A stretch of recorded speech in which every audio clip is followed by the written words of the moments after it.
Sassou, pour moi, bon, c'est quelqu'un que les frères, ses propres frères l'ont aidé à arriver là où il est arrivé. Hein? Ses propres frères, lesquels Maurice Nguesso? Non, c'est Ngouabi. Lui-même, il se disait porteur de valise de Ngouabi, non? Ah, c'est ce qu'il disait, lui. Ben oui, donc c'est Ngouabi, c'est Yombi. Qui l'ont fait. Qui l'ont fait tolérer. Qui l'ont toléré. Qui l'ont toléré. Parce qu'ils n'étaient pas nombreux aussi qui le toléraient. Hein? Il était un peu vache. Bon, c'est sa vie. Moi, chacun a sa vie telle que les révolutionnaires. Hein? C'est des gens que nous connaissions bien. On a grandi parfois ensemble avec eux. Non, c'est un cercle fermé. Vous ne comprendrez pas l'attitude de M. Sassou si vous ne remontez pas jusqu'à là. Mais justement, voilà pourquoi nous sommes là. Parlons-en. Vous prenez quelqu'un comme Ngouabi. Oui.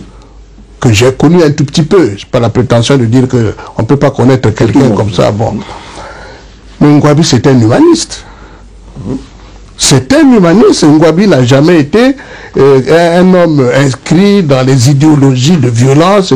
Alors, vous avez vu par la suite, c'est qu'il s'était mis à dire le pouvoir est au bout du fusil. Il est ceci, il est cela. Celui qui veut...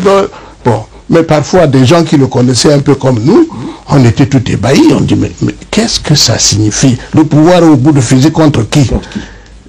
Et qui vient d'où? Le Bumitri. Ou bien des mots comme ça. Bureaucratique. Bumitri. Attendez, je vais vous dire. Bumitri. Oligarchie, bureaucratique, militaro-tribal. Voilà. Le Congo est pris en otage. Vous comprenez? Vous pensez que cette violence-là se pose jusqu'à aujourd'hui? Ah ben bien sûr. Mais écoutez, vous prenez par exemple la mort d'un chef d'État soi-disant en train de manger. Le commandant Mariam Ngouabi. Le commandant Mariam. 18 mars 1970, 14h30. Il est en train de manger. C'est la version officielle, non? Il est en train de manger. Et un détail. L'armée est consignée. Voilà. Il est en train de manger, on le tue. Et mieux, le chargé de la sécurité, oui, hein, devient dirigeant du pays. C'est comme en France ici, on tue le président de la République. On ne le souhaite pas, hein? Non. Hein, on assassine le président de la République et c'est le ministre de l'Intérieur qui devient président. Vous imaginez ça ici? Attendez, non, je vais vous suivre. 18 mars 1977, je vais vous suivre. 18 mars 1977, le ministre de l'Intérieur dont vous faites allusion, donc le ministre de la Sécurité et de la Défense, Denis Sassou Nguesso. Voilà. Ok. Le président est assassiné. Voilà. À table. Voilà. À midi, il est en train de manger, en plein jour, 14h30, voilà. Pendant que l'armée est consignée. Voilà. Donc ils sont vigilants, les militaires. Voilà. Et vous dites que quelques temps après, donc le Yves Le Drian congolais de 1977. Voilà. Vous dites? Qu'est-ce qui se passe? Écoutez, allez, vous comprenez quelque chose, vous? Non. C'est eux qui deviennent présidents par la suite. On organise le pouvoir, il met d'abord au devant son frère Yombi, bon, pour mieux, je crois, le faire partir. Ensuite, il le fait partir, et depuis là, on est là. On a arrêté tout le monde, on a tué des assassins, je suppose. Mais, par exemple, on n'a jamais posé la question à M. Sassou. Qu'est-ce qui s'est passé en ce moment-là? Le jeune homme qui était là a soulevé le truc sans... Hein, c'est comme si vraiment il était en mission. Qui devait arriver. Bon. Mais j'ai vu ce qu'il y avait dans la voiture. Qu'est-ce qu'il y avait? Ben, il y avait 5 personnes, 5 militaires, habillés en... Comment tu appelles ça? En tenue militaire. En tenue cubaine. Tenue cubaine, le vert mousi là. Voilà, avec chapeau, machin et tout ça. Oui. Celui que portait le camarade Mariam Ngouabi. Je crois, oui. Le Gora. Avec une, comment tu appelles? Des fusils, hein, sur... Quand vous avez eu le temps de regarder... Mais écoutez, je n'étais pas loin, donc je pouvais bien voir ce qui se passait. J'ai regardé, mais pour moi, les militaires rentraient au camp.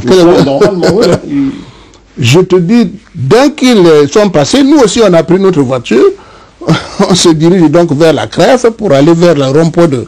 Mais dès qu'on arrive au niveau de la crève, oh ya ya, des coups de feu. Et quand on arrive commence à aller vers Potopoto, on apprend, ah tiens, Maria a été atteinte, on l'a atteint par la bouche ou par le je sais pas quoi, la carotte ou quelque chose comme ça. Bon, je vais vous dire, nous étions dans ce qu'on appelait l'alliance URD-FDU.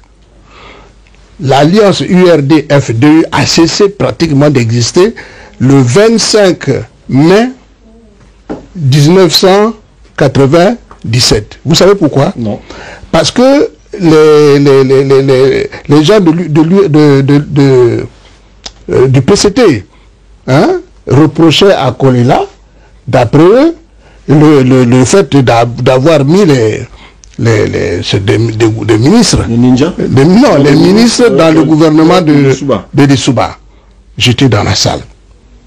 Mais et j'ai vu des jeunes comme celui qui devenait Premier ministre, là, comment tu l'appelles là, qui devenait Premier ministre sous Sassou. Mvouba. S'en prendre vraiment sérieusement à Kolela. Ben, bon, moi, je ne connais pas l'injustice. Moi, j'ai dit au petit, j'ai dit, mais vous savez, vous avez déjà vu un seul gars Boshi manquer du respect à Sassou devant vous? Hein? Mais quand le président Sassou va sur la tombe de sa mère, vous le lisez, il y a le livre, comment on appelle, Manguier ou je sais pas que le fleuve, le matin, tout ça. Lisez ça, vous verrez. Je suis allé sur la tombe de ma mère, j'ai demandé que me donne la possibilité de régner encore sur le pays. Mais il avait posé la question à qui? Est-ce qu'il avait posé la question à nous autres qui étions à l'URD? Moi j'ai dit, mais pourquoi vous faites ça? On sait que même s'il n'avait pas envoyé quelqu'un là-bas, vous n'aurez jamais pu accepter que ce soit Kolela qui soit président de la République. Hein? Soyons honnêtes. Hein? C'est ce jour-là, la dernière réunion de l'alliance URD-FDU. J'étais là. Ouais, c'est pas quelqu'un qui me l'a dit.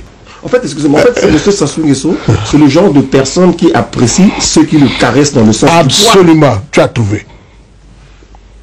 Celui qui le considère, avec tout le respect qu'on peut devoir à un chef d'État, et qui peut lui dire comme moi, lui dit, mon frère, c'est pas comme ça, tu passes pas. Tu passes pas, tu tournes le dos. Et même mieux, je crois qu'il te met carrément de côté. Mais aujourd'hui, si le président Sassou était en face de moi, je le répète toujours, s'il était en face de moi, je lui dirais, tu vois, tu te retrouves avec un dossier de 350, je ne sais pas quoi, disparu du beach. Mais les gens, les fameux, les 350, ce n'étaient pas les gens du Poul qui avaient fui les guerres de Poul et qui sont allés à Kinshasa. Et que vous avez fait venir pour que par la suite, ils soient portés disparus. Qui était le bon conseiller là? C'est moi ou les fils du coin qui trouvaient normal qu'on bombarde leur région? Voilà vous. Qu'est-ce qui s'est passé? Il se trouverait que depuis un moment, vous n'êtes pas en odeur de cet été avec le chef de la junte oyonnaise. Qu'est-ce qui s'est passé? Mais quand vous avez un ami, vous avez des habitudes. Il change d'habitude. Hein? Il devient criminel. Il devient voleur. Il devient menteur. Il ne faut pas que tu sois confondu à lui. Tu te retires. C'est tout. Mais c'est aussi simple. Il n'y a pas de trahison. Vous voulez que moi je sois menteur comme lui?